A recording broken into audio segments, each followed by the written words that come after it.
자, 오늘은 39주일, 40주일 해서 103문, 105, 106, 107문 이제 이렇게 하겠습니다. 10계명 조항에는 이제 5계명과 6계명입니다. 1계명에서부터 4계명까지는 우리가 하나님께 대한 계명이죠.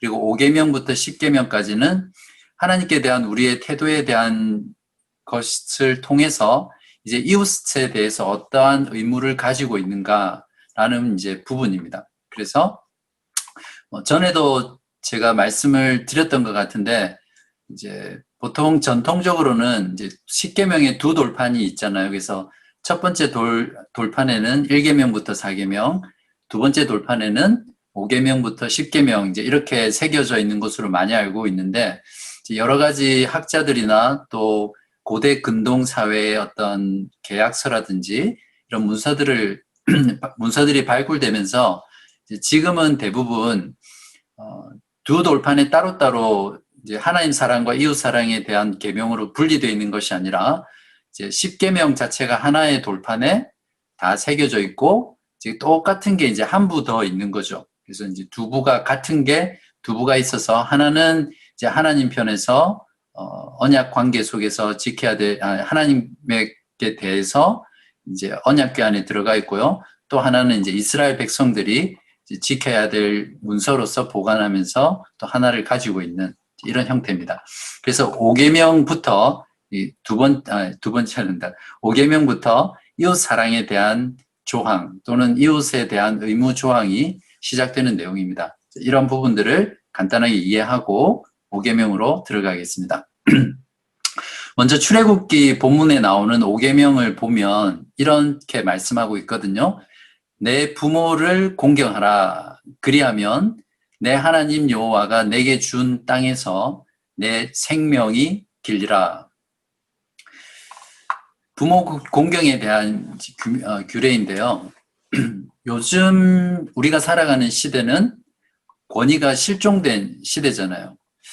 특별히 멀리 갈 필요도 없이 청소년들을 보면 과거에 우리들이 보냈던 청소년 기간은 또 다르게 특별히 부모에 대한 권위를 인정하거나 순종하는 모습들이 정말 많이 부족하고 없는 것 같아요.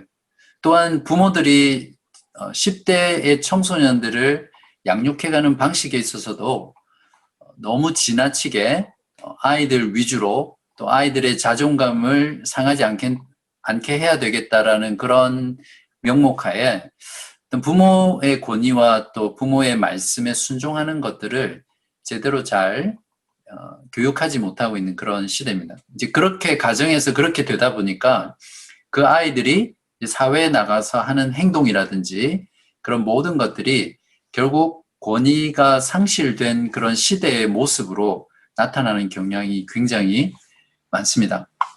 그래서 요즘 그런 말도 있잖아요. 세상에서 제일 무서운 아이들이 이제 한국에서 고삐리라고 그러잖아요.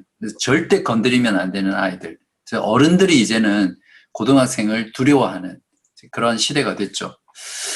또한 교회 안에서도 이제 과거에는 교회 안에서 지도자나 목사의 권위가 지나치게 너무 크거나 맹목적인 복종을 했다면 오늘날 시대에는 이제 거기에 대한 반대 급부로 교회에서 특별히 권위에 대한 부분이 많이 상실되어 있는 그런 현실입니다. 그래서 이제는 목사라든지 또 교회 안에 장로교 같으면 그런 직분자들 또 리더십에 대한 권위에 순종하고 또 따라가는 그런 부분들이 굉장히 약해져 있습니다. 그래서 조금만 권위적인 그런 부분들을 주장하거나 드러낼 경우 굉장히 불편해하고 힘들어하는 그런 시대죠. 그렇다 보니까 우리가 지난번에 교회의 권징에 대해서 했었잖아요. 그런 면에서 권징이 굉장히 어려운 시대가 바로 이제 지금 시대입니다. 이게 다 결국 권위와 연결된 부분이죠. 두 번째, 우리들이 살아가는 시대의 어떤 문제점은 뭐냐면 과거에 비해서 나이 든 연장자들, 또 나이 드신 분들, 이제 노인이라고 그러죠. 노인을 경시하는 경향이 너무나 팽배해 있습니다. 사회뿐만 아니라 가정도 그렇고요. 심지어는 그리스도의 공동체인 교회 안에서도 나이 든 사람들을 무시하고 경시하는 경향들이 굉장히 농후하죠. 이제 그게 과거에 비해서 산업화되고 물질화되면서 또 철저히 개인 중심의 사회가 되다 보니까 현대인들의 가치 중심이 외모 중심 사회, 또 능력 중심 사회, 또 실용적인 사회, 물질 중심 사회, 자기 중심적인 이런 사회로 바뀌다 보니까 나이가 들어서 연약하고 실제로 생산적이지 못하고 또 효과적이지 못한, 그래서 기능을 잘 하지 못하는 이런 노인들에 대해서 무시하고 또 가볍게 여기고 경시하는 이런 풍조들이 굉장히 많죠. 그래서 교회 안에서도 이렇게 가만히 보면 나이가 들어가면 본인 스스로도 뒤로 물러나는 것도 있지만 교회 자체 내에서도 뒷전으로 밀려나는, 그래서 무시당하거나 아니면 외면당하는 이러한 모습들이 오늘날 교회 안에서도 굉장히 많이 있습니다. 그래서 이 노인들에 대해서 어떤 가정이든 사회든 교회든 어떤 큰 부담으로 여기게 되죠. 그런 어떤 그 현대 사회의 풍토 속에서 이 5계명이 우리들에게 가르쳐 주는 바는 정말 중요하고요. 우리가 다시 회복해서 다시 온전히 지켜나가야 될 그런 계명입니다. 그런 점에서 10계명 전체가 다 그렇지만요. 10계명을 교회의 성도들에게 또 우리의 자녀들에게 외우게 하고 또 가르치게 하는 것은 이제 과거에는 그것을 했거든요. 교회에서. 다시 회복해야 되는 중요한 전통이라고 생각합니다. 자, 백사문을 보겠습니다. 백사문에 보면 제5계명에서 하나님께서 원하시는 것은 무엇입니까? 묻고 있거든요. 여러분이 한번 답해 보십시오. 시작. 나의 부모님 그리고 내 위에 있는 모든 권위에 모든 공경과 사랑과 신실함을 나타내고 그들의 모든 좋은 가르침과 징계에 대해 합당한 순종을 하며 또한 그들의 약점과 부족에 대해서는 인내해야 합니다. 왜냐하면 그들의 손을 통해 우리를 다스리는 것이 하나님의 뜻이기 때문입니다. 먼저 여기서 5계명의 의미를 먼저 살펴보면 직접적 명령으로 육신의 부모, 나의 부모를 공경하는 것이죠. 여기서 공경하다라는 뜻은 히브리 말로 카보드라는 이런 단어가 쓰이는데요. 그 히브리 단어가 가지고 있는 의미가 뭐냐면 무겁다, 영광스럽다 이런 의미입니다. 그래서 부모를 공경하다라는 이 말 자체가 가진 게 뭐냐면 그만큼 중요하고 막중하고 영광스러운 어떤 그런 것을 담고 있죠. 부모가 가지고 있는 권위가 그만큼 무게가 있고 또 중요하고 영광된 지위라는 것을 잘 말해줍니다. 이 말 자체에. 그래서 존 칼빈은 공경을 세 가지를 요구한다라고 가르치고 있는데요. 존경하다, 복종하다, 감사하다. 이 세 가지를 칼빈은 공경한다라는 표현으로 가르쳤습니다. 여기서 부모를 공경하라, 나의 부모를 공경하라라는 말은 부모만 공경하면 된다 이것을 말하는 게 아니라 여러분 혹시 제유법이라는 거 들어보셨어요? 제유법? 제유법이 무엇이냐면 부분을 가리키는데 그 부분이 그것만을 가리키는 게 아니라 전체를 표현하는 거죠. 전체를 표현하기 위해서 부분으로 지시하는 겁니다. 예를 들면 예수님께서 사람이 떡으로만 살 것이 아니니라 이렇게 말을 했을 때 이 떡은 떡 그 자체만을 가리키는 게 아니죠. 무엇을 가리킵니까?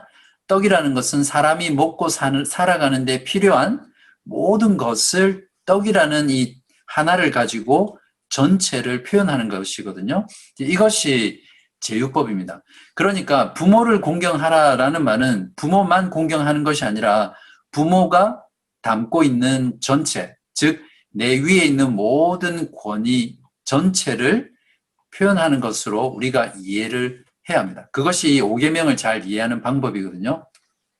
그렇기 때문에 웨스트민스터 대교리문답이 있어요. 소교리문답도 있지만 이제 대교리문답이 있습니다. 그것은 성인들을 위해서 만들어진 교리문답인데 더 자세하고 세밀한 조항들이 있습니다. 거기 보면 제5계명에 있는 부모는 누구를 뜻합니까? 이렇게 묻고 답을 하고 있는데 제가 적어드렸습니다. 거기 보시면 제5계명에 있는 부모는 육신의 부모뿐만 아니라 연령과 은사에 있어서 모든 윗사람과 특히 하나님의 규례에 의하여 가정과 교회와 국가를 막론하고 우리 위에 권위의 자리에 있는 자들을 뜻합니다. 이렇게 말을 하고 있습니다. 이제 부모가 무엇을 뜻하는지 여러분 이해하시겠죠? 교리문답은 그렇기 때문에 확장된 의미에서 이 5계명을 개혁신앙의 전통에 따라서 해석하고 이해하고 우리들에게 가르쳐주고 있습니다. 교리문답에서 가르쳐주는 내용이 이렇죠. 내 위에 모든 권위에 복종하는 것이죠. 왜냐하면 모든 권위는 하나님이 주신 것이라고 성경이 가르쳐주고 있거든요. 로마서 13장 1절에 보시면 각 사람은 위에 있는 권세들에게 복종하라. 권세는 하나님으로부터 나지 않음이 없나니 모든 권세는 다 하나님께서 정하신 바라. 이 말씀이 가르쳐주는 바 분명히 세상의 모든 권위는 하나님께서 그 권위의 위치에 세우셨다는 것이죠. 그래서 그 권위에 우리는 복종해야 될 이유를 가지는 거죠. 동일하게 웨스트민스터 대교리문답 125문에도 그 이유에 대해서 이렇게 말하고 있습니다. 왜 윗사람들을 부모로 여겨야 합니까? 그러니까 모든 권위에 있는 사람들을 부모로 여겨야 되는 이유를 설명하고 있거든요. 이것은 우리 위에 있는 모든 권위를 우리의 부모라고 생각하면 우리가 그러한 권위에 복종할 때 더 온전한 마음으로 마치 부모에게 우리가 순종하고 복종하듯이 할 수 있잖아요. 그래서 대교리문답은 왜 윗사람들을 부모로 여겨야 합니까? 라고 묻는 것이죠. 이렇게 대답하고 있습니다. 윗사람들을 부모로 여겨야 하는 것은 그들이 아랫사람들에게 모든 의무를 가르쳐 육신의 부모와 같이 저희의 여러 가지 관계에 따라 아랫사람들을 사랑과 부드러움으로 대하게 하고 아랫사람들로 하여금 마치 그들 자신의 부모에게 하듯 자기 윗사람들에 대한 의무를 더욱 큰 의욕과 즐거움으로 행하도록 하기 위함입니다. 한번 생각해 보십시오. 여러분 혹시 여러분 가운데 여러분 위에 있는 어떤 권위에 순종하기 어려우신 그런 분들이 있다면 하나님이 세우신 모든 권위를 부모처럼 생각해 보십시오. 여러분의 육신의 부모에게 순종하고 복종하는 마음으로 대하신다면 훨씬 더 이 권위에 순종하기가 쉬워질 겁니다. 동기부여가 되는 것이죠. 자, 그렇다면 교리문답은 어떻게 5계명을 준수해야 하는지를 설명해 주고 있는데 첫 번째로 태도에 대해서는 이렇게 말해 줍니다. 모든 공경과 사랑과 신실함을 나타내고 여러분 정말 여러분의 권위에 대해서 이런 마음으로 이런 태도로 순종하고 계세요? 한번 돌아보시면 좋을 것 같아요. 그런데 좀 더 구체적으로 교리문답은 모든 좋은 가르침과 징계에 대해 그러니까 우리 위에 있는 권위자들은 우리에게 좋은 가르침을 주기도 하고 때로는 필요할 때 징계하기도 하잖아요. 그런 것들을 받을 때 합당한 순종을 해야 된다라고 가르치고 있고요. 그 다음에 약점과 부족에 대해서는 인내해야 된다라고 말합니다. 모든 권위자가 온전하지는 않거든요. 사람이기 때문에 그들도 약점이 있고 때로는 악하기까지 해요. 그래서 그러한 약점과 부족한 권위자들에 대해서는 우리가 그러면 그렇기 때문에 순종하면 안 되는 것이 아니라 교리문답은 말씀에 근거해서 인내해야 된다. 그렇게 가르치고 있습니다. 잠언 23장 22절에 보면 너를 낳은 아비에게 청종하고 내 늙은 어미를 경히 여기지 말지니라. 분명히 여기 보면 늙은 어미, 즉 육신이 연약하여 온전한 그 역할들을 하지 못할 때조차도 가볍게 여기지 말라는 말씀이 우리에게 있습니다.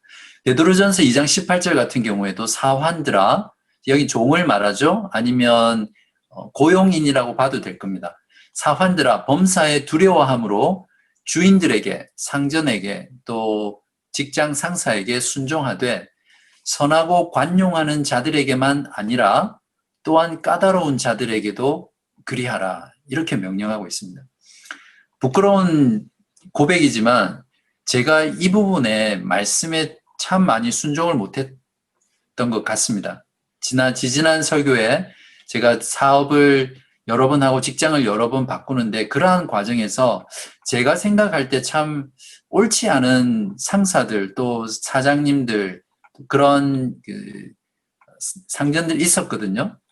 근데 제 나름대로 의분에 차서 제 생각을 주장하고 또 그러한 위에 있는 사람들에 대해서 도전하고 그렇게 했던 적이 젊은 혈기로 굉장히 많이 했었는데 이 말씀을 보면서 그게 정말 참 잘못된 부분이구나, 잘못된 태도구나 그런 생각들을 합니다. 옳지 않을지라도 악할지라도 까다로울지라도 인내하면서 순종하는 그것이 그리스도를 드러내는 삶이라는 것을 깨닫게 됩니다. 왜 그러냐면 교리문답은 그 이유까지 제시해 주는데요. 내 위의 모든 권위들을 통해서 우리를 다스리는 것이 하나님의 뜻이기에 그렇다는 거죠. 즉 우리로 하여금 모든 권위에 복종하게 함으로써 하나님은 그 권위들을 통해서 우리들을 다스리는 것입니다. 그러니까 이 말은 어떤 말이냐면 우리가 우리 위에 있는 권위들에 순종하지 않으면, 복종하지 않으면, 그리고 그 다스림 가운데 우리가 온전히 들어가지 않으면 어떻게 되죠? 하나님의 뜻에 반한다는 그런 결론에 이릅니다. 우리가 이러한 사실을 알면 우리 위에 세우신 하나님의 권위에 대해서 우리가 어떻게 대하고 또 어떻게 순종해야 하는지를 잘 말해주죠. 그 다음에 중요한 부분이 무엇이냐면 에베소서 5장 18절에서 보면 이제 너희들이 술 취하지 말고 오직 성령의 충만함을 받아라 이렇게 명령하거든요. 그리고 그 다음에 성령 충만의 결과가 어떤 것인지를 말해줘요. 19절에 보면 시와 찬송과 신령한 노래들로 서로 화답하며 너희의 마음으로 주께 노래하며 찬송하며 범사에 우리 주 예수 그리스도의 이름으로 항상 아버지 하나님께 감사하며 라고 한 뒤에 그리스도를 경외함으로 피차 복종하라 이 말씀이 딱 붙어 있어요. 그리고 그 다음에 나오는 6장 9절까지 나오는 내용이 뭐냐면 서로 복종하는 그리스도의 복음으로 새롭게 창조된 사회, 새로운 인류, 즉 교회 공동체에서 어떻게 서로 복종하는 사회로 변화되었는지를 보여주면서 그것을 연결하고 있습니다. 즉 성령 충만함의 결과와 그러한 삶이 그리스도를 경외함으로 피차 복종하는 것인데 그것이 실제 삶에서 어떻게 드러나는지를 보여주는 것이 에베소서 5장 22절에서 6장 9절까지의 내용입니다. 그 서로 복종하는 사회의 모습이 뭐냐면 남편과 아내, 부모와 자녀, 상전과 종, 즉 오늘날 같은 경우 고용인과 피고용인, 직장 상사와 직원 이런 관계 속에서 그리스도를 경외함으로 피차 복종하는 그 모습이 어떻게 해요? 바로 성령 충만한 삶이라는 것을 보여줍니다. 우리가 보통 성령 충만하면 왠지 어떤 체험적이고 또 마음속에 어떤 하나님의 영으로 막 뜨거워지고 흥분하고 또 그 은사를 체험하고 이런 것들로 많이 생각하는데요. 에베소서에서 사도 바울이 말해주는 성령 충만은 우리의 실제 삶 가운데 서로 복종하는 그러한 모습들, 하나님이 세우신 권위에 순종하는 모습들, 그것을 통해서 성령 충만을 경험할 수 있다는 것이죠. 다음으로 말씀드릴 내용은 이제 약속 있는 첫 계명이거든요. 에베소서 6장 1절에서 3절에 보면 자녀들아 주 안에서 너희 부모에게 순종하라. 이것이 옳으니라. 내 아버지와 어머니를 공경하라. 이것은 약속이 있는 첫 계명이니 이로써 내가 잘 되고 땅에서 장수하리라. 10계명 중에 지키면 이러한 혜택을 주겠다. 즉 약속을 주는 계명이 있는데 그게 5계명이라는 것을 보여주죠. 출애굽기 20장 12절에는 너의 하나님 여호와가 너에게 준 땅에서 너의 생명이 길리라. 이제 장수를 약속하고 있고요. 동일한 10계명의 내용을 광야 2세대에게 다시 가르쳐주는 신명기 5장 16절에는 너는 너의 하나님 여호와께서 명령한 대로 너의 부모를 공경하라. 그리하면 너의 하나님 여호와가 너에게 준 땅에서 두 가지인데요. 너의 생명이 길고 이제 장수의 약속을 해주죠. 그 다음에 복을 누리리라. 이제 번영을 약속하는 겁니다. 다 동일한 내용인데 혹시 여러분 이 구절을 읽을 때나 또 말씀을 들을 때 그런 생각, 질문들 해보지 않으셨어요? 분명히 이 계명을 지키면 이 땅에서 오래 살고 또 잘 된다, 즉 복을 받는다라고 약속을 하고 있는데 실제 우리 그리스도인들이 부모를 공경해도 반드시 오래 살거나 또 세상적인 기준으로 잘 되는 거는 아니잖아요. 그러면 이 부분을 우리가 어떻게 이해하고 또 적용해야 하는지에 대한 의문들이 들겠죠. 그래서 중요한 부분이어서 제가 다루고 넘어가도록 하겠습니다. 여기서 말하는 땅이라는 것을 이해할 필요가 있는데요. 지금 이제 여호수아서에서 하고 있지만 이스라엘 백성들에게 하나님께서 주시는 이 약속의 땅은 그들의 순종 여부에 따라서 잃어버릴 수도 있고 유지할 수도 있거든요. 그래서 그들이 하나님의 언약, 즉 십계명으로 대표되는 이 언약, 또 그 외 여러 가지 하나님의 말씀, 또 율법, 또 가르침, 이것들을 신실하게 지키면 그들은 영원토록 약속의 땅인 가나안 땅에서 행복하게 살 수 있습니다. 그래서 그런 관점에서 먼저 이스라엘 백성들이 이 계명을 받았을 때 그들에게 주어지는 약속은 결국 하나님과 맺은 그 언약에 신실하게 되기 때문에 하나님께서 그 언약에 신실한 그들의 삶을 통해서 약속의 땅에서 영원토록 이렇게 살아갈 수 있도록 장수의 복을 허락하시고 또 그들의 삶의 복지와 번영은 그들이 얼마나 신실하게 하나님의 말씀을 지키느냐에 따라 달려 있었거든요. 이제 그런 의미에서 이 약속의 부분을 이해를 먼저 해야 합니다. 비록 한 세대가 죽더라도 그들이 말씀에 신실하게 지키면 말씀을 그 후손들에게 그 땅은 영원토록 이어지겠죠. 이제 그런 의미에서 여기에서 주어지는 계명은 약속은 그들이 약속의 땅, 가나안 땅에서 계속해서 살아가고 또 번영과 복지를 누릴 수 있는 비결이라는 관점에서 이해를 해야 합니다. 자, 그렇다면 신약의 성도인 우리들에게 이 부분을 어떻게 적용할 수 있을까요? 동일한 의미인데 신약 백성들에게 이 약속의 땅은 이미 예수 그리스도의 십자가의 죽으심과 부활을 통해서 성취되었습니다.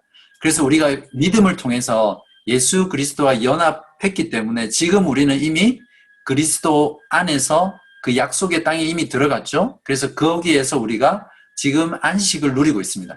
그러나 그것은 어떤 영적인 성취죠. 궁극적으로 예수님께서 다시 오셔서 이루실 새하늘과 새 땅, 이제 그곳이 최종적으로 완성되는 우리가 들어가는 하나님 나라, 또 약속의 땅이라고 할 수 있겠죠. 그런 면에서 여기서 주어지는 5계명을 지켰을 때 너희들이 장수하고 또 너희들이 복을 받는다라는 것은 영혼의 관점에서 새하늘과 새 땅에서 우리가 영원히 살고 영원한 복락을 누리게 된다는 약속으로 이해를 해야 합니다. 그래서 이렇게 주어진 약속은 지금 우리가 그리스도 안에서 영적으로 믿음 가운데 누리는 것이고요. 지금 믿음 가운데 누리는 것을 예수 그리스도께서 다시 오셨을 때 그 하나님 나라에서 우리가 실제로 현실적으로 이제 누리게 되는 거죠. 그래서 이것을 이제 동일하게 아직과 이미와 아직의 관점에서 이 약속을 이해하면 우리가 잘 이 부분을 받아들일 수 있습니다. 이해되셨죠? 그 다음에 사계명과 함께 죄송합니다. 5계명의 경우는 안식일 계명인 사계명과 함께 유일하게 긍정적인 명령입니다. 다른 모든 계명은 보시면 하지 말라 부정적 명령을 하고 있는데 안식일 계명과 부모 공경의 계명은 긍정적인 명령입니다. 너희가 이것을 하라 이런 말이죠. 그렇게 한 이유는 무엇이냐면 아무래도 부정적인 명령 하지 말라는 말을 들으면 좀 마음 가운데 좀 무거움들이 있잖아요. 또 뭐 어떤 면에서 좀 완악한 마음 같은 경우는 거부하는 그런 마음도 생기고요. 굉장히 좀 부담되는 명령이죠. 그에 반해서 긍정적인 명령은 좀 더 적극적이면서도 좀 더 신실하게 지키고 싶어하는 그런 동기를 부여해 줍니다. 그러한 차이들을 좀 이해하면 좋겠고요. 이 5계명의 경우에는 긍정적인 명령으로 준 이유가 특별히 5계명은 나머지 6계명에서 10계명의 모든 이웃 사랑에 대한 계명을 지킬 수 있는 또 지켜야 하는 기초가 되는 그런 계명입니다. 즉 하나님을 경외하는 1계명에서 4계명이 잘 실현이 되면 이 5계명을 통해서 하나님의 권위에 복종하는 자가 부모의 권위에 순종하고 그것을 통해서 나머지 4가지 계명까지도 다 지키게 되는 그런 기초가 되는 것이기 때문에 이제 긍정적인 명령으로 주어졌다라고 우리가 이해할 수 있고요. 그 다음에 5계명의 경우에는 이스라엘 백성들이 약속의 땅에 들어가면 그들이 하나님이 누구이신지 또 하나님이 이스라엘 백성들을 위해서 무엇을 하셨는지 또 이스라엘 백성들의 하나님에 대한 마땅한 순종의 행위는 무엇인지 또 어떻게 살아야 하는지 이런 것들은 철저하게 자신의 부모에게 의존되어 있었거든요. 그래서 부모들이 가르쳐주는 신앙 또 그들에게 전수해주는 신앙 부모의 말을 듣지 않는 자녀들은 하나님에 대한 신앙을 가지기가 거의 불가능한 그런 상황이었어요. 그렇기 때문에 부모에게 순종하는 것이 그들에게는 정말 중요한 말씀이었던 것이죠. 그렇게 해야만 그 후손들에게 여호와 하나님에 대한 신앙이 전수되고요. 그 신앙이 전수될 때 약속의 땅이 유지되잖아요. 그런 관점에서 부모 공경은 그들에게 또 중요했고요. 또 우리들에게도 우리들의 자녀에게 신앙을 전수하는 그런 의미에서 또 하나님 나라의 관점에서 정말 중요합니다. 그런 면에서 우리가 자녀를 노엽게 해서도 안 되겠지만 우리가 자녀를 양육할 때 부모의 권위를 자녀들이 우습게 여기거나 또 말씀을 가르칠 때 그 말씀에 대해서 고집스럽게 또 의도적으로 불순종하거나 그렇게 할 때 부모로서 이 계명을 기억하면서 잘 다스리고 엄격하게 징계하고 하는 그런 부분들이 오늘날 우리의 부모들에게 꼭 요구된다라고 말할 수 있습니다. 자, 그리고 여기서 한 가지 더 중요한 부분은 무엇이냐면 5계명을 지키는 것에는 자녀들이 또는 내 위에 있는 모든 권위들에게 복종하는 것도 있지만 실제로 부모와 권위의 위치에 있는 사람들이 아래 사람들에게 어떻게 해야 하는지 하는 그런 태도와 의무도 포함되어 있거든요. 그래서 그러한 내용들이 함축적으로 들어 있습니다. 그래서 그 부분은 제가 대교리문답 129문에 이렇게 아래 사람들에 대하여 윗사람들에게 요구되는 것은 무엇입니까? 라고 묻고 제가 적어 드렸거든요. 그걸 참고해 보시고요. 읽으시면 되겠습니다. 5계명을 정리하면 5계명의 핵심은 나의 부모를 비롯하여 내 위에 있는 모든 권위에 있는 사람들을 공경하는 것입니다. 단순히 복종하고 순종하는 그런 어떤 조항의 차원이 아니라 내 부모를 공경하듯 모든 권위에 있는 사람을 이제 공경하는 거죠. 이것이 5계명이 가지고 있는 핵심적인 내용입니다.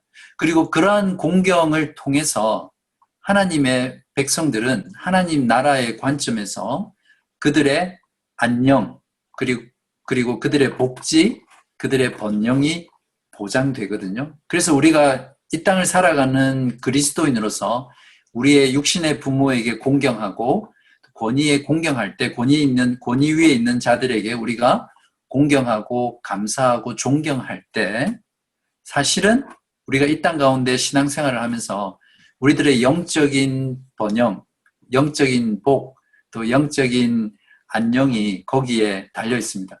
동일하게 우리의 자녀들의 복된 인생 또한 그들이 얼마나 부모에게 순종하고 또 부모를 공경하느냐에 달려 있는 것이죠. 자, 결론적으로 간단하게 적용하고 5계명은 일단 마치겠습니다. 특별히 한 가지를 요약하면 이제 그리스도인으로서 권위에 대해서 어떠한 태도를 가지고 살 것인가에 대해서 5계명이 잘 말해주죠. 여러분 성령 충만한 삶을 살고 싶지 않으세요? 성령으로 충만한 인생. 보통 신자들이 성령 충만 이렇게 많이 말하는데 진짜 성령 충만을 누리고 싶다면 우리 일상 가운데 성령 충만을 충분히 누릴 수 있는데 오늘 조금 전에 말씀드린 것처럼 우리의 일상 속에서 모든 권위에 복종하고 또 권위 위에 있는 자들을 공경하는 그러한 삶을 통해서 우리는 실제로 성령 충만한 삶을 살 수 있습니다.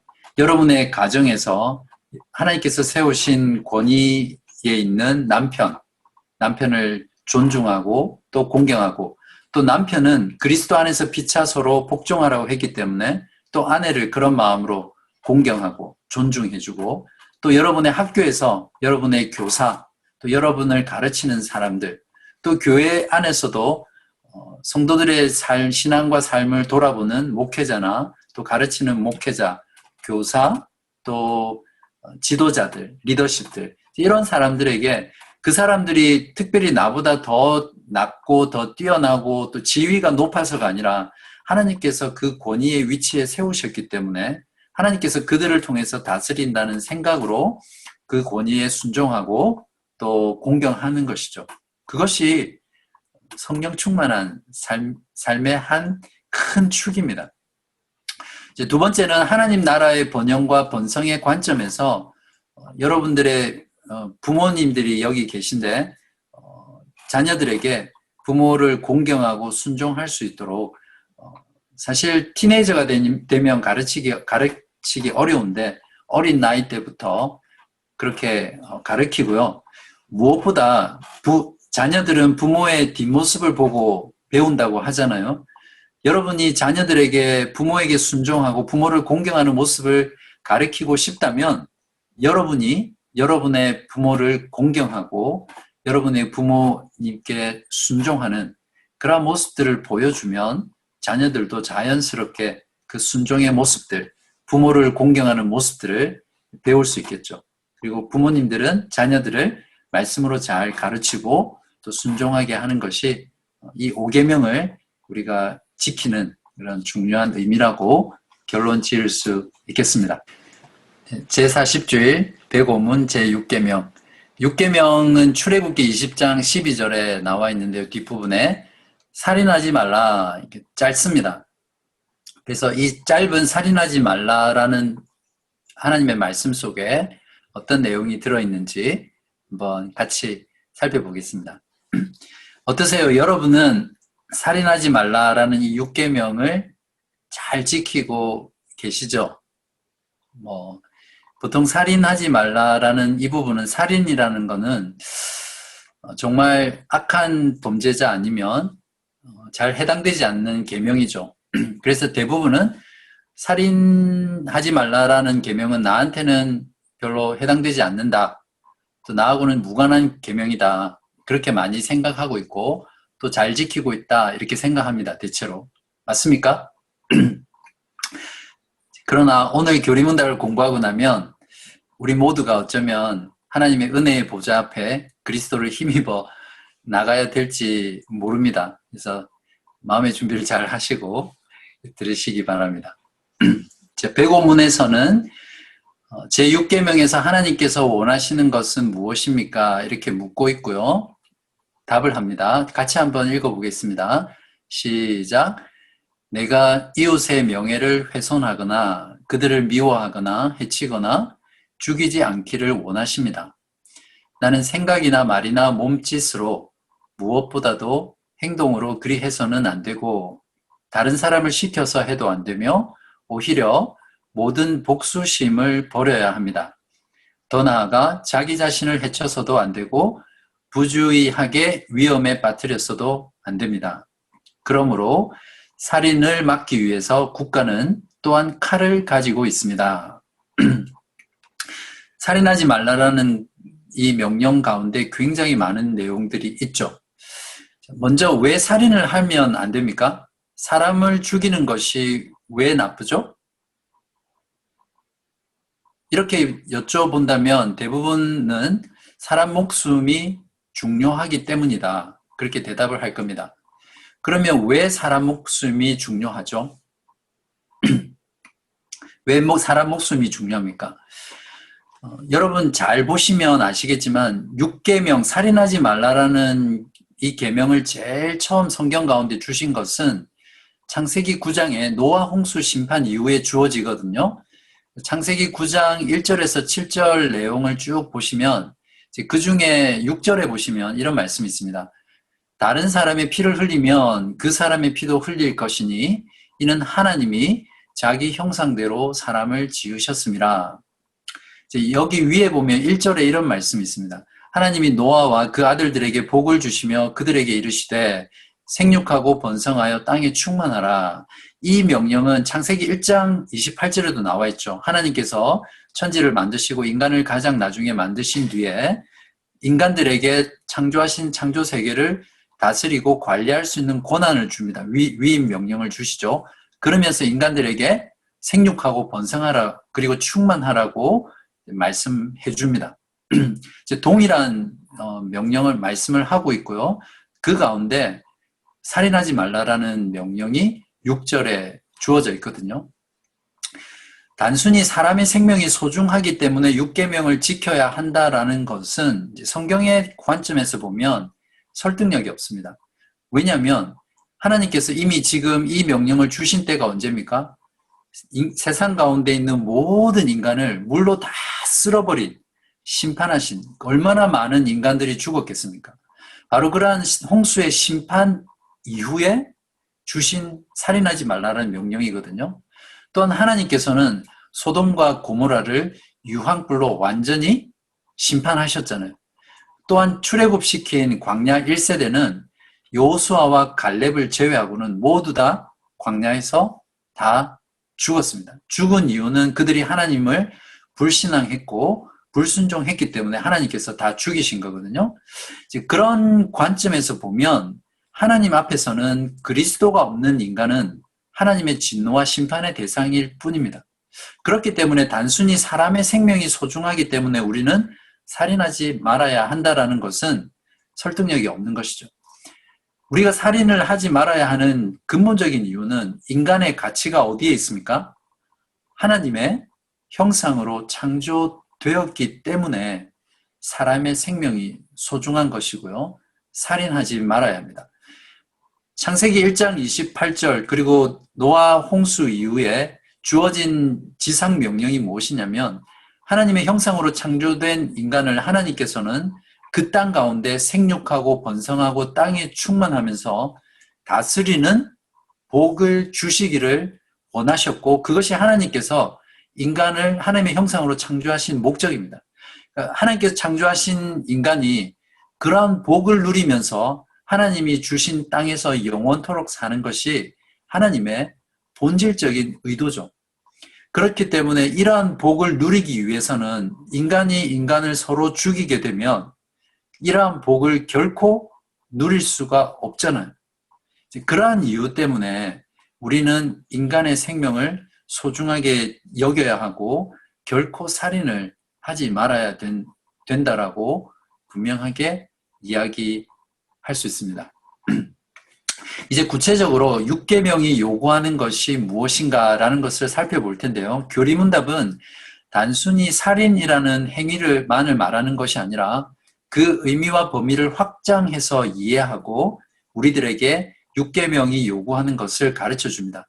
교리문답 그대로 살인 금지 명령에 포함되는 것들은 이웃의 명예를 훼손시켜서도 안 되고, 이웃을 미워해서도 안 되고, 해쳐서도 안 됩니다. 즉 이웃에게 상해를 입혀서 안 된다는 거죠. 마지막으로 죽여서도 안 되죠. 단순히 죽인다는 것만이 아니라 이웃의 명예를 훼손하는 것, 미워하는 것, 상해를 입히는 이런 모든 것들이 6계명에서 금지하고 있는 내용이라는 것이죠. 또한 교리문답은 탁월하게 살인으로 이어지는 동기까지도 금지하고 있습니다. 살인으로 이어지는 생각, 말, 몸짓, 더 나아가서는 행동으로 위에 나오는 모든 거 있죠. 이웃의 명예를 훼손하는 것, 미워하는 것, 해치는 것, 죽이는 것. 이 네 가지 모두를 생각과 말과 몸짓과 행동으로 하지 말라라고 가르쳐 주고 있습니다. 또한 이러한 부분들을 내가 하지 않더라도 다른 사람들을 시켜서 하게 하는 것도 금지하고 있습니다. 즉, 내가 하지 않더라도 다른 사람을 사주해서 다른 이웃의 명예를 훼손시키거나 미워하게 하거나 상해를 입히거나 죽이는 이러한 것들은 금지하는 거죠. 결국 교리문답이 우리에게 가르쳐주는 부분은 무엇이냐면 위에 나오는 이 네 가지 모두를 어떤 그 동기까지도 우리가 금지해야 된다라는 것, 그리고 어떠한 부분에 있어서도 우리 마음 가운데 복수심을 가지고 어떤 생각이나 말과 몸짓과 행동으로 하는 것 자체를 금지하고 있는 그런 내용입니다. 또 중요하게 교리문답이 우리들에게 말하고 있는 부분이 뭐냐면 다른 사람뿐만 아니라 자기 자신을 해쳐서도 안 된다라고 가르쳐주고 있죠. 결국 내 몸조차도 내 것이 아니고 하나님의 형상으로 창조된 하나님께서 의도한 하나님의 나라에서 하나님이 창조한 창조 세계를 다스리면서 생육하고 번성하고 충만하고 다스리는 그 복을 누리기 위해서 자기 자신의 몸일지라도 자해하거나 또 자신을 죽이는 자살을 해서는 안 된다라는 것이 이 6계명 안에 들어있음을 분명히 말해줍니다. 지금 우리가 사는 현대 사회에서는 너무 많은 자살이라든지 이제 그런 것들이 있기 때문에 이제 교회에서 그런 부분들을 명확하게 가르치기 어려운 그런 시대입니다. 그러나 우리가 말씀에 근거해서 이제 많은 어려운 경우가 있고 또 예외적인 부분들이 있습니다. 그러나 성경에서 말하는 분명한 부분은 윤리적으로 살인죄에 해당한다라는 것을 우리가 말해야 하고요. 그렇지만 그것은 용서받지 못할 죄가 아니라 다른 죄처럼 그냥 하나의 죄라는 것을 우리가 잘 이해할 필요가 있습니다. 물론 여기에는 이제 오늘날 경우에는 어떤 정신적인 질환이라든지 또 약물의 부작용이라든지 우울증이라든지 여러 가지 심리적인 이유, 또 학대라든지 여러 가지 현대의 그런 악한 부분, 또 왜곡된 부분, 또 어려운 부분들로 인해서 예외적인 경우들이 많이 있습니다. 그러나 그런 예외적인 경우를 가지고 성경에 나오는 이런 가르침에 대해서 일반화해서 우리가 가르친다든지 또 그냥 가르치지 않는 것은 바람직하지 않다라고 할 수 있죠. 그런 면에서 이 6계명이 가르치는 바는 자신의 몸을 자해하거나 또 스스로 죽이는 행위는 분명하게 하나님께서 금지하고 있는 율법이라는 것을 더 강조하게 되면 그것이 오히려 이러한 생각들을 하고 있는 사람들에게 하나님에 대한 두려움으로 그것을 방지할 수 있는 그런 방지책으로 필요하다라고 또 많은 신학자들이 이야기하고 있습니다. 하나의 그 예를 든다면 이제 미국의 줄리 고색이라는 분이 계세요. 이제 그분의 경우는 자신의 가족 중에서 자살한 사람이 이제 5명이나 되는 그런 집에 아내이면서 또 어머니였습니다. 그래서 그분의 고통의 경우는 이제 우리가 상상을 초월할 정도로 정말 극한 그런 고통 가운데 삶을 살아가셨던 분이에요. 근데 그분이 이제 그러한 일들을 통해서 이제 자살을 막기 위한 이제 강연도 나가고 이제 글도 쓰고 하면서 그분이 했던 그 말입니다. 이렇게 말을 했습니다. 자살은 유전적인 특성도 아니고 가문의 저주도 아니다. 자살은 개인이 선택한 죄다. 이것은 사랑이 없거나 무례한 말이 아니다. 진리이다. 나는 자살한 내 가족들을 사랑하지만 그들의 선택은 옳지 않은 죄였다. 이렇게 말을 하고 있습니다. 너무나 가슴 아픈 이야기이지만 이제 이분도 그러한 고통 속에서 하나님이 말씀하시는 성경의 가르침들을 통해서 이제 자신의 삶 가운데 자살을 생각하고 있는 많은 사람들을 되돌리고 또 설득하는 그런 일들을 하고 있습니다. 그 다음에 6계명의 내용 중에는 이제 부주의함으로 다른 사람을 다치게 하거나 죽게 하는 위협에 빠뜨렸어도 안 된다라는 것을 가르쳐 주고 있습니다. 출애굽기 21장 28절에서 29절에는 소가 남자나 여자를 받아서 죽이면 그 소는 반드시 돌로 쳐서 죽일 것이요 그 고기는 먹지 말 것이며 임자는 형벌을 면하려니와 여기부터 중요합니다. 소가 본래 받는 버릇이 있고 그 임자는 그로 말미암아 경고를 받았으되 소가 위험한 일을 일으킬 수 있다는 걸 이미 알고 있는 거죠. 인지하고 있는 거죠. 그런데도 단속하지 아니하여 남녀를 막론하고 받아 죽이면 그 소는 돌로 쳐 죽일 것이요 임자도 죽일 것이며 그러니까 이미 위험을 인지하고 있는데 그것을 방치해 놓아서 다른 사람의 생명을 위험에 빠뜨리거나 죽게 한 경우에는 그 주인도 그 사람도 거기에 대한 책임이 있다는 것이죠. 그래서 안전조치를 미비한 경우에도 이 6계명을 어기는 그런 일에 해당된다라고 말하고 있습니다. 쉬운 예로 들면 이런 사건들이 많이 일어나는데요. 베란다 난간이 부실해져서 이렇게 흔들흔들한데도 그걸 그냥 놔두었을 때 손님이 왔다든지 또 거기서 파티를 했어요. 근데 그것을 주인이 알고 있는데도 그냥 방치해 놓음으로 인해서 그것이 무너져 떨어져 죽는다면 그 주인은 이 6계명에 해당한 계명을 어기는 것이라는 거죠. 그러니까 내가 실수로 또 고의가 아니었다 하더라도 태만하거나 또 사람의 생명에 위험을 빠뜨릴 수 있는 그런 것들을 방치해 놓는 것도 안 된다는 것을 우리에게 가르쳐 줍니다. 작게는 청소할 때 바닥이 굉장히 공공장소에서 미끄러울 경우에는 주의를 요하는 팻말을 세우는 것이라든지 또 우리가 음주운전 같은 경우는 거의 살인이나 마찬가지잖아요. 술을 많이 먹은 채 운전을 하는 것은 다른 사람을 살해할 수 있는 위험이 있잖아요. 이제 그럴 때 이제 음주운전을 하지 않는 이런 모든 것들이 6계명을 우리가 잘 지켜나가는 그런 부분이라고 할 수 있습니다. 그리고 마지막으로 교리문답은 정부 혹은 국가가 칼을 가지고 있는 이유가 바로 이러한 부분 때문이라고 합니다. 즉 살인을 막기 위해서 법을 제정하고 살인한 사람들에게 형벌을 내림으로써 추가적으로 일어날 수 있는 그런 살인들을 예방하고 또 그것을 통해서 살해의 동기를 가지고 있거나 살인의 가능성이 있는 사람들에게 법을 두려워함으로써 살인을 억제하는 그런 역할들을 위해서 하나님께서 정부에 그런 권력을 주신 거죠. 그런 면에서 하나님의 심판의 일부분을 세속 국가나 세속 정부에 주신 이유라고 우리가 이해해야 합니다. 궁극적으로 인간은 인간을 심판할 수 없습니다. 저 사람은 당연히 죽어야 돼. 그래서 그 사람이 아무리 악하다 할지라도 우리 인간이 인간 스스로 인간을 향해서 그런 심판을 할 수 없죠. 모든 원수 갚는 것이나 보복과 심판은 인간에게 있는 것이 아니라 하나님께 있습니다.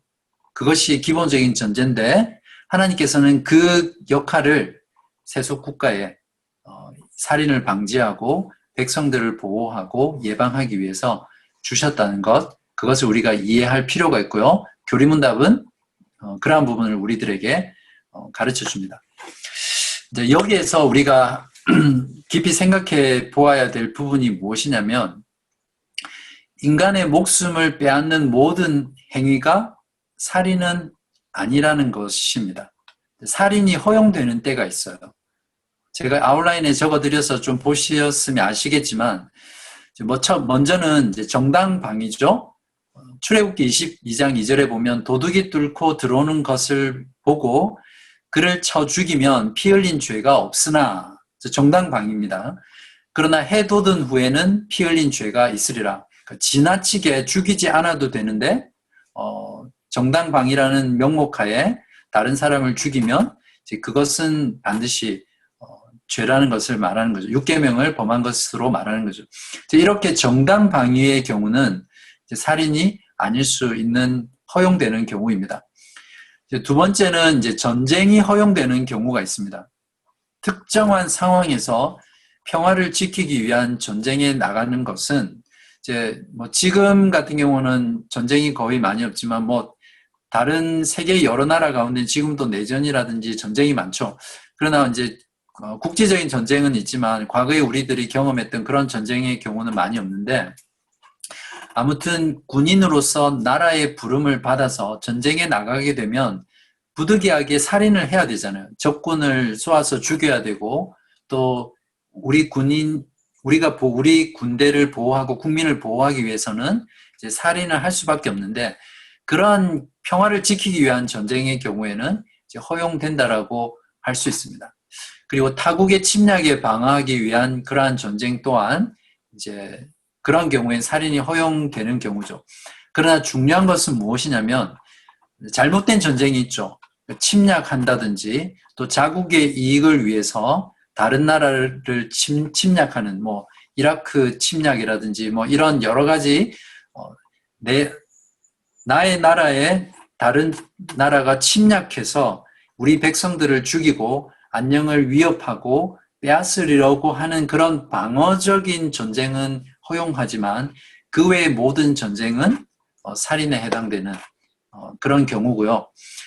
좀 어려운 부분이긴 하지만 그런 잘못된 전쟁에 국가가 부름을 할 경우에는 그리스도인의 경우에 그런 부름에 반대할 수 있는 그런 용기가 필요합니다. 실제적으로 일어났을 때는 이것을 하는 것이 굉장한 희생과 또 각오가 필요하지만 교리적으로는 이제 내 나라에 침략해오는 적군을 방어하기 위한 평화를 지키기 위한 전쟁 외에는 어떠한 전쟁도 성경에서 허용하지 않는다라는 거, 그렇게 이해하면 좋겠고요. 그래서 예수님도 실제로는 전쟁을 인정을 하셨어요. 로마 군대 백부장이 예수님을 믿었을 때 예수님이 너는 군인의 직업을 버리고 나를 따르라 이렇게 말하지 않으시고 그냥 그 직업은 그대로 인정하시면서 믿음을 강조하셨거든요. 그런 면에서도 예수님이 모든 전쟁을 부정했다라고는 할 수는 없을 겁니다. 그 다음에 이슈는 물론 지금 제가 오늘 6계명과 관련해서 다루는 주제들이 현대 신학 가운데 또 많은 논쟁이 있고 또 민감한 사항이어서 제가 다루는 것이 굉장히 부담이 되지만 그냥 오늘은 그냥 원리적인 측면에서 교리문답을 중심으로 간단하게만 말씀을 드릴게요. 혹시 이러한 내용에 대해서 좀 저한테 말씀을 나누고 싶으신 분은 나중에 해주시면 좋겠습니다. 개혁주의 신앙은 그 사형을 인정합니다. 사형 제도의 폐지나 이런 부분에서도 기독교 진영 안에서도 첨예한 윤리적인 대립이 있는데요. 통상적으로 개혁주의 신앙은 사형을 인정합니다. 그 이유로서 하나님께서 이제 성경에 명하셨기 때문에 창세기 9장 6절 같은 경우 아까 읽었던 것처럼 다른 사람의 피를 흘리면 그 사람의 피도 흘릴 것이니 이는 하나님이 자기 형상대로 사람을 지으셨습니다. 또 로마서 13장 세속 정부의 살인을 방지하기 위해서 또 칼을 준 그런 이유들을 가지고 이제 사형 제도를 인정합니다. 사람이 부당하게 타인의 생명을 취하면 그것은 살인이지만 국가가 범죄한 살인자의 생명을 취하는 것은 살인이 아니라고 보는 것입니다. 만약에 이때 국가가 살인자의 생명을 취하지 않으면 무죄한 자를 보호하지 못하는 죄가 국가에게 있고요. 또 실제로 어떤 경우 중에 종종 일어나게 되는데 살인한 자가 다시 다른 사람을 또 살인하는 경우가 많잖아요. 이제 그러한 것들을 위해서 이제 국가가 판단을 해서 이제 많은 나라들 경우에 이제 사형 제도를 두고 최종적으로 이제 사형이라는 이제 가장 무거운 형벌을 이제 가하죠. 이제 이것과 관련해서 여러 가지 생각들이 있을 것 같아서 일단 로마서 13장 1절에서 7절을 제가 빠르게 한번 읽어드릴게요. 각 사람은 위에 있는 권세들에게 복종하라. 권세는 하나님으로부터 나지 않음이 없나니 모든 권세는 다 하나님께서 정하신 바라. 그러므로 권세를 거스르는 자는 하나님의 명을 거스름이니 거스르는 자들은 심판을 자취하리라. 다스리는 자들은 선한 일에 대하여 두려움이 되지 않고 악한 일에 대하여 되나니 내가 권세를 두려워하지 아니하려느냐. 선을 행하라. 그리하면 그에게 칭찬을 받으리라. 그는 하나님의 사역자가 되어 내게 선을 베푸는 자니라. 그러나 내가 악을 행하거든 두려워하라. 그가 공연히 칼을 가지지 아니하였으니 곧 하나님의 사역자가 되어 악을 행하는 자에게 진노하심을 따라 보응하는 자니라. 그러므로 복종하지 아니할 수 없으니 진노 때문에 할 것이 아니라 양심을 따라 할 것이라. 너희가 조세를 바치는 것도 이로 말미암음이라. 그들이 하나님의 일꾼이 되어 바로 이 일에 항상 힘쓰느니라. 모든 자에게 줄 것을 주되 조세를 받을 자에게 조세를 바치고 관세를 받을 자에게 관세를 바치고 두려워할 자를 두려워하며 존경할 자를 존경하라. 자, 이렇게 해서 정리를 하고요. 이제 106문에서는 그런데 이 계명은 살인에 대해서만 이야기합니까? 라고 묻고 있고요. 답에서 아닙니다. 하나님께서는 살인을 금함으로써 살인의 뿌리가 되는 시기, 증오, 분노, 복수심 등을 미워하시며 이 모든 것들을 살인으로 여기신다고 가르칩니다. 여기에서 이제 적극적인 의미의 준수를 요리문답은 말을 하고 있는데요. 단순히 살인이라는 행동만을 금지하고 있는 것이 아니라 적극적인 의미로서 살인의 뿌리가 되는 내적인 마음의 죄까지도 금하고 있다는 것을 우리가 깊이 보아야 합니다. 그러므로 마음으로 타인을 향해서 가지는 시기, 증오, 분노, 복수심, 그것도 살인이라고 가르치고 있는 것이죠. 이제 여기에서 특별히 시기의 문제를 잠깐 다루고 싶은데요. 왜냐하면 시기라는 것은 살인과 굉장히 직접적으로 연결될 수 있는 위험한 마음의 상태이거든요. 잠언 14장 30절에 보면 평온한 마음은 육신의 생명이나 시기는 뼈를 썩게 하느니라. 그렇게 말하고 있습니다. 아마 저를 포함해서 여러분 모두 시기 해보셨죠? 시기 질투. 그리고 혹시 지금 시기 가운데 계신 분도 있을지 모르겠습니다. 사람의 마음과 또 개인과 관계에 있어서 가장 파괴적인 감정이 바로 이 시기라는 감정입니다. 이 시기라는 감정은 이제 질투로 이제 확장되죠, 보통은. 그리고 그것이 좀 더 나아가면 이제 살인까지 이어집니다. 성경에서도 좋은 예들이 많이 있는데요. 아벨을 죽인 가인의 경우 그 동기가 뭡니까? 시기였잖아요. 하나님께서 자신의 제사는 받지 않고 동생 아벨의 제사만 받는 것을 보고 마음 가운데 시기가 불일 듯 일어나고 하나님에 대해서 분노하게 되고 결국 아벨을 죽이게 되죠. 그 시기심 때문에. 근데 아벨을 죽였다는 그 마음은 사실 가인에게 힘이 없어서 그렇지, 만약에 가인에게 힘만 있었다면 하나님도 죽일 수 있는 마음이 바로 가인의 시기심이었습니다. 또한 여러분이 잘 아시는 것처럼 사울 왕이 다윗을 시기하는 그 마음 때문에 사울은 천천히요, 다윗은 만만이다 라는 그 백성들의 칭찬을 듣고 시기심이 일어나가지고 그때부터 사울은 무너지기 시작했거든요. 평생을 그 시기심에 사로잡혀서 다윗을 죽이는 일에 모든 인생을 다 소진했잖아요. 결국 하나님으로부터 그 왕위를 찬탈당하고 다윗에게 빼앗기게 되고 그 자신이 멸망하는 그런 처참한 비참한 인생을 살게 되죠. 실제로 몇 달 전에 보았던 기사인데요.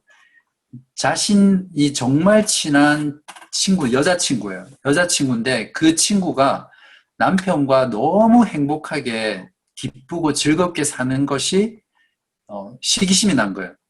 그래서 그 시기심 때문에 결국 그 너무나 행복해 보이는 자신이 가장 사랑하고 친한 그 친구 부부를 무참히 살해한 그런 살인 사건들이 있었거든요. 이제 뭐 사도 바울을 시기에서 질투와 시기로 다투면서 복음을 전했던 자들이 빌립보서 1장에도 나오고요. 이런 것들을 보면 이 시기라는 이 감정, 또 이 마음, 이것이 결국 살인과 똑같다라는 것을 우리가 그러니까 경고를 받아야 됩니다. 그런 면에서 제가 저에게도 동일한 메시지고요. 또 여러분에게도 이러한 시기를 우리가 오늘 교리문답을 기초로 살인과 동일한 것이기 때문에 그러한 마음조차도 우리 안에서 금지시키는 그러한 노력들이 꼭 필요합니다. 요한일서 3장 15절에 보면 그 형제를 미워하는 자마다 살인하는 자니 살인하는 자마다 영생이 그 속에 거하지 아니하는 것을 너희가 아는 바라. 즉 누군가 형제와 자매, 지체들을 시기하는 것, 그것이 결국에는 영생이 우리 안에 거하지 않는다라는 말에도 해당되거든요. 시기가 살인과 같은 거니까. 그래서 그런 면에서 우리를 참 많이 경성하게 하고 돌아보게 하는 말씀이라고 볼 수 있습니다.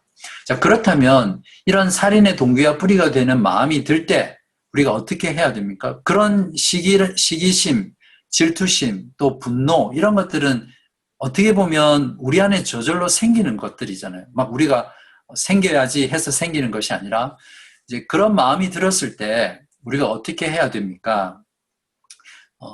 이건 뭐 성경에 이렇게 나와 있는 내용은 아니고요. 제 개인적인 경험과 또 읽었던 책이라든지 또 묵상을 통해서 그냥 제가 제안하는 하나의 팁입니다. 첫 번째는 그런 마음이 들었을 때 그 마음을 인정하는 게 필요한 것 같습니다. 그리고 그 마음을 가지고 힘들잖아요. 내 안에 이런 마음이 들었다는 것 자체가 어쩔 때는 용납이 되지 않잖아요. 내가 하나님의 자녀인데 왜 이런 마음이 자꾸 드는 것일까? 왜 시기심이 생기고 질투하는 마음이 생기고 분노하게 되고 원망하게 되고 이런 마음이 왜 내 안에 들게 될까라고 생각하면서 그것 자체로 인해서 고통하게 되죠. 그러나 어쨌든 그런 마음이 들 때 그 마음 자체를 인정하고 그 마음을 들고 즉시 그걸 묵히면 안 됩니다. 김치 발효시키듯이 마음속에 그냥 무시하고 있다가 그냥 이렇게 밀가루 반죽이 부푸는 것처럼 또 익어가는 것처럼 우리 마음속에 익어가면 안 돼요.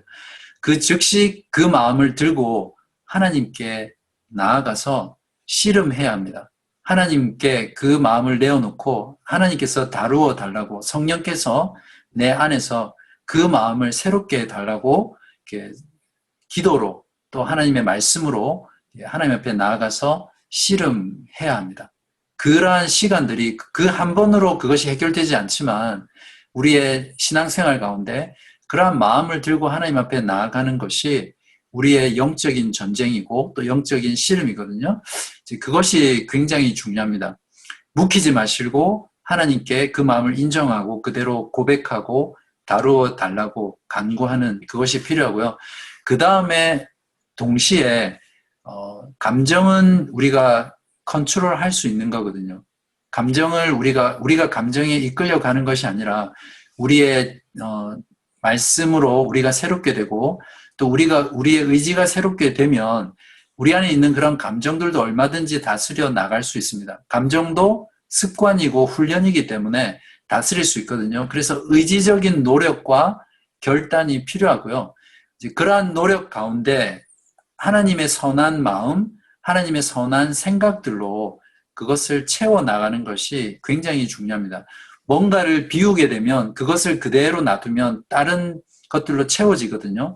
그러니까 다른 것들로 채우지 말고 하나님의 선한 것들, 성령의 소욕, 또 하나님의 말씀으로 그 부분들을 채워나가는 것이 중요합니다. 그리고 마지막으로 우리 안에 율법에 대한 두려움을 가질 필요가 있다고 생각합니다. 율법주의라서 율법주의를 말하는 게 아니라 우리가 정말 하나님께서 살인하지 말라라는 그 계명 속에 단순히 행동으로 누군가를 죽이는 것뿐만 아니라 마음으로 누군가를 미워하고 시기하고 질투하고 분노하고 하는 모든 것들도 결국 육계명을 범하는 거라고 우리가 생각하고 하나님의 율법을 어겼을 때 하나님께서 우리들을 징계한다라는 그런 두려움이 있으면 그 두려움 때문에 우리가 더 그러한 마음들을 조심하고 다스려 나갈 수 있겠죠. 그래서 우리로 하여금 좀 더 온전한 삶으로 나아가게 하는 그런 견인차로서 우리가 율법을 두려워하는 그런 마음도 함께 필요하다고 생각합니다. 제가 제안해 드린 거기 때문에 진리라고 할 수는 없습니다. 그냥 하나의 솔루션이라고 생각하시고 여러분 마음 가운데 이런 부정적인 생각들이 들고 감정이 들었을 때 이런 방법들을 한번 참고해서 대응하시기 바랍니다. 자, 이제 마지막으로 107문에 보면 앞에서 말한 방식을 우리 이웃을 죽이지 않으면 그것으로 이 계명을 다 지킨 것입니까? 이제 이 질문은 무엇이냐면 살인의 동기와 뿌리가 되는 모든 감정까지도 금지했다면 이제는 적극적으로 어떤 것을 긍정적으로 지켜나가는 부분을 말해주는 부분이거든요. 이렇게 답하고 있습니다. 아닙니다. 하나님께서는 시기와 증오와 분노를 정죄하심으로써 우리가 우리 이웃을 자기 자신처럼 사랑하여 인내와 화평과 온유와 자비와 친절을 보이고 우리가 할 수 있는 한 그들을 해악으로부터 보호하며 심지어 원수에게도 선을 행하라고 하셨습니다. 이 내용은 굉장히 적극적이면서 오히려 살인을 하지 않는 것이 아니라 더 적극적으로 생명을 보호하고 이웃을 사랑하는 것으로 나아가고 있죠. 첫 번째가 이웃을 자기 자신처럼 사랑하는 부분이죠. 마태복음 7장 12절에 보면 그러므로 무엇이든지 남에게 대접을 받고자 하는 대로 너희도 남을 대접하라. 이것이 율법이요 선지자니라. 계속해서 교리문답은 인내와 화평과 온유와 자비와 친절을 보이라는 겁니다. 그리고 할 수 있는 한 이웃이 어떤 해를 입거나 악을 당하는 것으로부터 보호하는 것이 육계명을 적극적으로 실천하는 것이죠. 더 나아가서 원수에게까지도 선을 행하는 것입니다. 그런 면에서 교리문답은 성경은 악인의 생명조차도 귀하게 여기고 그들의 생명을 보호해야 될 의무가 우리들에게 있다는 것이죠. 원수에게까지도 선을 행한다라는 이 부분은 궁극적으로 살인하지 말라는 육계명이 목표로 하는 최종 부분이고요. 육계명이 지향하는 부분입니다. 마태복음 5장 44절에서 45절에 보시면 나는 너희에게 이르노니 너희 원수를 사랑하며 너희를 박해하는 자를 위하여 기도하라.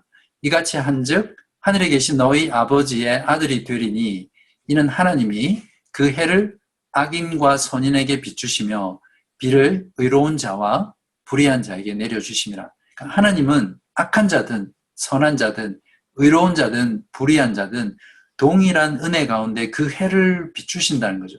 그렇기 때문에 원수일지라도 그들의 생명을 보호해주고 육계명의 적극적인 실천은 정말 힘들지만 원수조차도 우리가 착하게 선하게 대하는 것이 이 육계명이 궁극적으로 가르치고 도달하고자 하는 이제 가르침이라고 우리가 결론을 내릴 수 있겠습니다.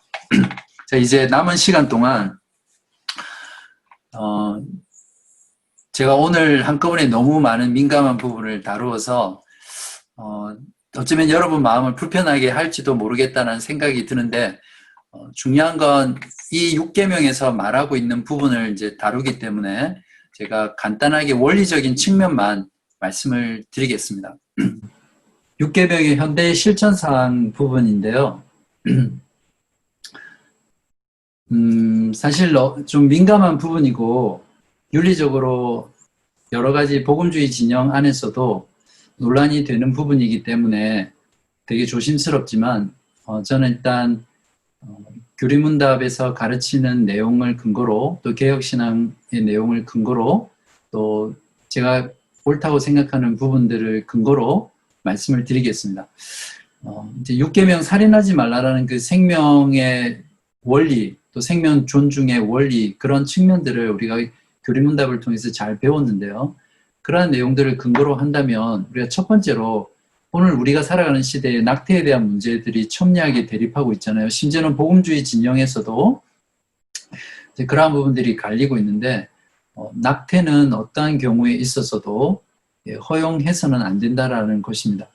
물론 여기에는 정말 판단하기 어려운 이렇게 성폭행을 당해서 임신을 하게 됐다든지 또 전쟁에서 군인들을 통해서 그런 경우라든지 아주 극단적인 경우는 저도 지금 어떻게 정확하게 말씀을 드릴 수는 없어요. 그러나 원리적인 측면에서 그리스도인은 낙태를 이제 금지해야 된다는 것이죠.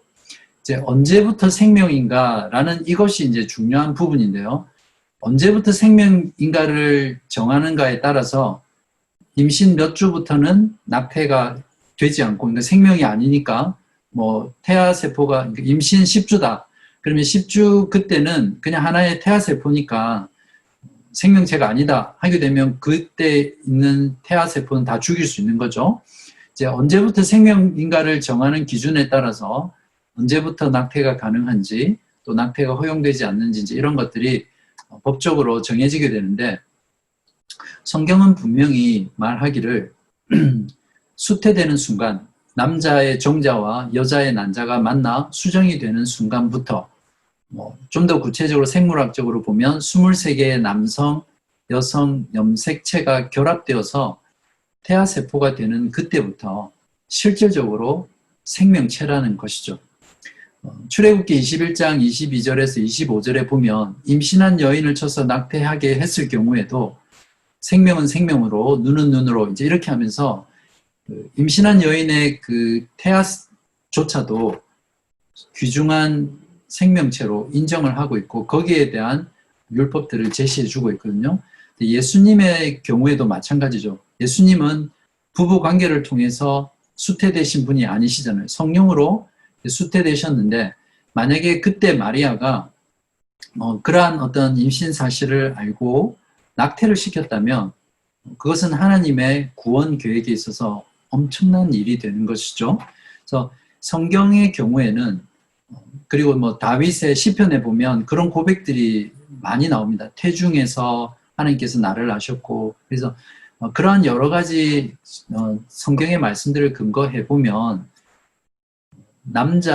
정자와 난자가 결합해서 수정되는 그 순간부터 태아세포부터 실제 생명이랍니다. 하나님의 형상대로 지음받은 형상을 담고 있는 존귀한 인간이라고 우리가 받아들여야 합니다. 비록 그것이 태아세포로 수정란으로 존재한다고 할지라도 그 안에는 성인이 되었을 때 가지고 있는 모든 정보를 또 모든 부분들을 실제로는 다 가지고 있는 것이잖아요. 그죠? 그런 면에서 언제부터 생명인가 라고 했을 때 태아세포부터 생명이다 라고 보면 낙태를 금지하는 것은 분명한 원리로 드러나게 되죠.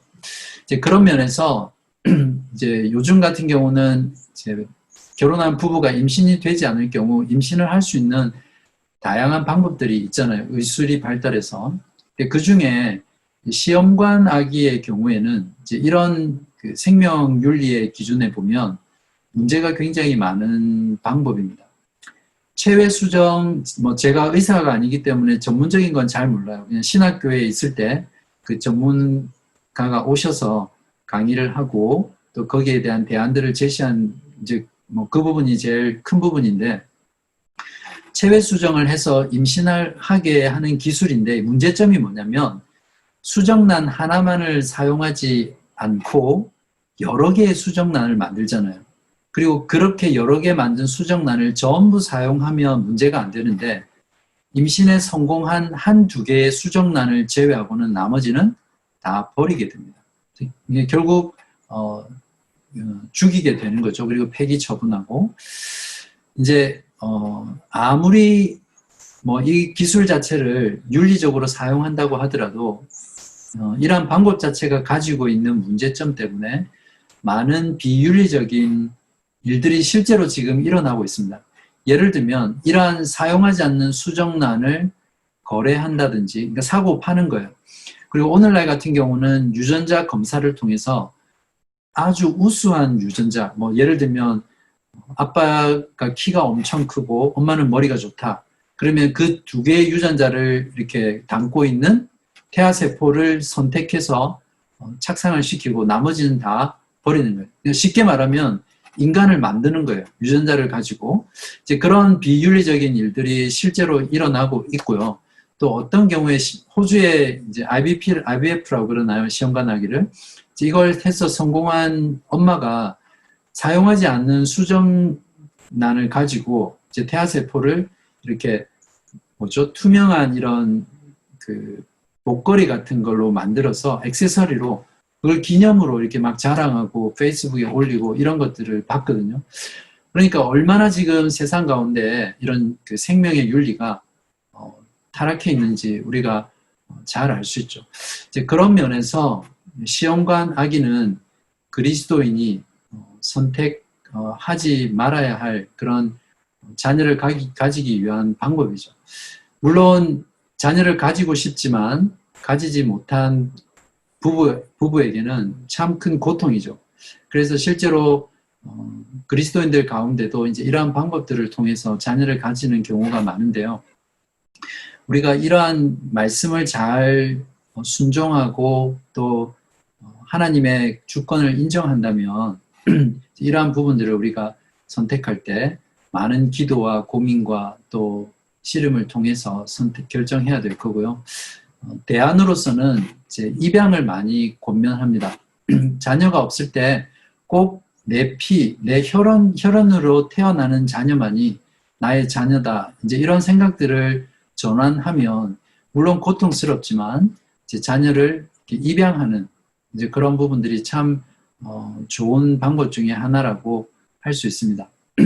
우리들도 육신으로는 예수 그리스도 그분만이 하나님의 아들이시잖아요. 이제 우리들은 하나님의 성령을 통해서 실제로 육체적으로 하나님의 아들이 아닌데도 양자로 입양된 그런 존재잖아요. 이제 그런 관점에서 볼 때도 꼭 나의 피가 섞이지 않았다라고 하더라도 나의 육신의 자녀로 받아들이지 못할 이유가 없다. 이제 이런 생각들을 할 수 있습니다. 그래서 제가 알고 있는 몇 분들도 전에 대학부에 있을 때 후배인데 자녀가 생기지 않아서 그런 입양 단체를 통해서 자녀를 입양한 사례들이 여러 경우가 있고요. 또 제 친척분 중에서도 이제 그렇게 해서 좀 나이가 드셨는데 자녀를 가지고 싶어서 입양을 했던 그런 경우도 있고요. 그래서 그런 면에서 하나님이 우리에게 말씀하신 그런 말씀을 불순종하는 것보다 하나님께 주권을 맡기고 비록 힘들고 어렵지만 그런 고통을 인정하고 인내하면서 좀 더 하나님이 기뻐하시는 방법으로 대안들을 찾고 선택하는 노력들이 이제 필요하겠죠. 그 다음에 세 번째 마지막 부분은 이제 안락사라는 부분입니다. 안락사 이런 관점에서 볼 때 안락사의 경우에도 많은 경우가 있습니다. 그래서 그런 부분들을 제가 다 말씀드릴 수도 없고 또 잘 모르기도 하고요. 그러나 분명한 생명의 원리적인 측면에서 보면 안락사 또한 우리 그리스도인들이 금지해야 하는 것이 온전한 이 말씀에 순종하는 것이라고 우리가 말을 해야 합니다. 치료를 중단하는 것하고 생명을 종결하는 것은 엄연히 다르거든요. 네덜란드의 경우에는 세계 최초로 안락사를 법으로 인정하고 시작했잖아요. 오래전에. 그래서 조력 자살이라는 것이 합법화되어 있어요. 그리고 자기 자신이 원하면 또 자신의 선택에 따라서 죽을 수 있게 되는데 이런 조력 자살이나 또 자신의 의사로 인해서 안락사하는 경우에 지금 네덜란드 경우에도 시간이 지나면 지날수록 비윤리적인 행위들이 인간의 그 악함 때문에 너무 많이 일어나고 있거든요. 뭐 예를 들면 보험회사에서 그냥 생명을 연장하면서 연명 치료를 할 때 그 보험비를 대지 않기 위해서 본인의 의사와는 상관없이 안락사를 시킨다든지, 또 점점 갈수록 본인의 의사보다는 그 조력 자살이라는 것이 타인의 비자발적인 선택으로 자꾸 바뀌어가고 있는 이런 모습들, 이제 그러한 여러 가지 것들을 고려해 볼 때도 우리는 분명하게 제6계명인 살인하지 말라라는 것을, 이 안락사를 금지하는 것에도 충분히 적용할 수 있습니다. 이제 결론을 낼게요. 6계명을 지킨다는 것은 근본적으로 하나님을 두려워하고 경외하는 마음에서 나오는 것이거든요. 하나님의 형상을 따라 창조된 인간이기 때문에 그 하나님의 형상을 가지고 있는 모든 인간은 어떠한 상황과 환경 가운데서도 하나님의 형상을 간직하고 있습니다. 그래서 인간의 가치를 인정하고 생명을 존중하는 것이죠. 타인의 생명뿐만 아니라 또 자신의 생명까지도 소중히 여기게 되고요. 오늘 우리가 살아가는 이 시대에는 이러한 생명에 대한 관점, 생명 윤리는 세상과 굉장히 부딪히는 부분입니다. 그럼에도 불구하고 우리들에게 더 많은 용기가 필요하고 결단이 필요하겠죠. 궁극적으로 세상이 아니라 또 사회의 어떤 대중적인 가치관이나 인정이 아니라 하나님의 말씀에 최종 권위를 두고 생명의 문제도 우리가 실천해 나가야 될 거라고 믿습니다. 또한 외적인 행동의 금지뿐만 아니라 교리문답이 잘 가르쳐 주는 것처럼 살인의 뿌리가 되는 부정적인 마음, 감정, 이러한 부분들까지도 우리가 제어하고 금지해 나가는 그런 적극적인 노력들이 필요하겠죠. 또한 더 나아가서 우리가 할 수 있으면 다른 사람의 생명을 존중하고 지키고 보존하기 위해서 적극적으로 살아가는 것. 이제 그것이 굉장히 중요하고요. 더 할 수 없이 지금 우리가 살아가는 시대는 폭력적이에요. 생명을 경시하는 시대고 인간의 그 본연의 가치를 인정받지 못하는 그런 시대를 우리가 살아가고 있는데, 이러한 시대 가운데 우리가 이 6계명의 본질의 의미를 잘 이해하고 이 땅 가운데 살아간다면 그것을 통해서 하나님이 우리에게 목적하신 그런 행복한 삶을 이 땅 가운데서도 살아갈 뿐만 아니라 세상 가운데 하나님의 백성들이 살아가는 그런 윤리적인 삶의 올곧한 모습, 그리고 영광된 모습을 잘 표현하고 드러냄으로써 하나님께 영광을 돌리는 그런 삶을 살 수 있습니다.